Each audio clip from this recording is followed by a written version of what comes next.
Bonjour, bien-aimés dans le Seigneur, que la grâce de Dieu demeure avec chacun d'entre nous au nom de Jésus. Merci, c'est venant. S'il vous plaît, n'oubliez pas de faire part de vos questions, préoccupations et même vos observations. Et nous savons que nous sommes en pleine préparation pour l'avènement de notre Seigneur Jésus et l'enlèvement des vrais enfants de Dieu. Et le pan que nous voulons toucher aujourd'hui, c'est les signes de l'avènement du Seigneur. Quels sont les signes selon les Saintes Écritures? Et les signes ont pour objectif d'attirer notre attention et de nous préparer. Attends. Amen. Nous prenons Matthieu chapitre 24, le verset 33, il est écrit. Ici sont les déclarations du Seigneur. De même, quand vous verrez toutes ces choses, sachez que le Fils de l'homme est proche à la porte. Quand vous verrez toutes ces choses. La version semaine dit, quand vous verrez ces événements. Bien aimé, il y a des choses que Dieu permet que cela arrive. Tous ces événements-là, toutes ces choses-là ont pour objectif d'attirer notre attention sur l'imminence de l'avènement du Seigneur, afin que nous puissions nous préparer à temps et mieux nous préparer. Amen. Les choses n'arrivent pas au hasard. Si Dieu permet que certaines choses arrivent dans la vie, dans le monde, c'est pour attirer notre attention. Et Dieu nous a donné des signes. Parce qu'il ne nous a pas donné un jour particulier ou bien une heure particulière. L'objectif de ça, c'est pour nous tenir dans une préparation constante. Vous comprenez? Très bien. Nous lisons le verset 37. Ce qui arriva du temps de Noé arrivera de même à l'avènement du Fils de l'homme.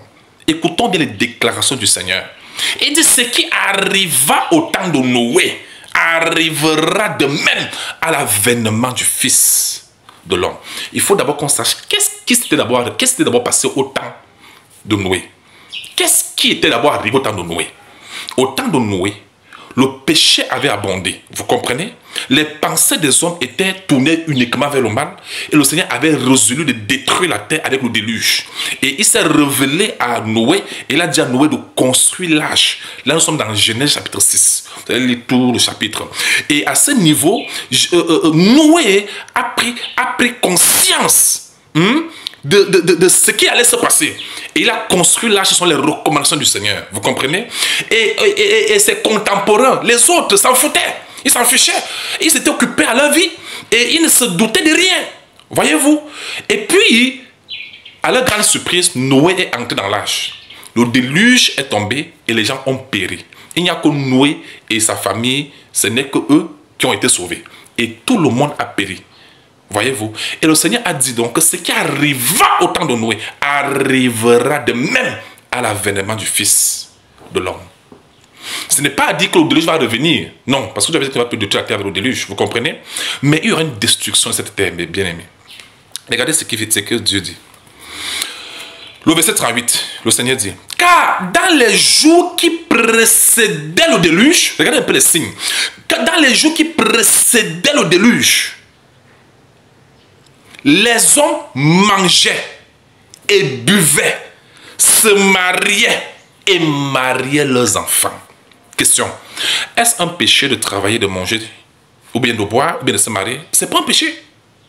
Mais faire de ça notre raison de vivre, c'est là où ça devient maintenant problématique.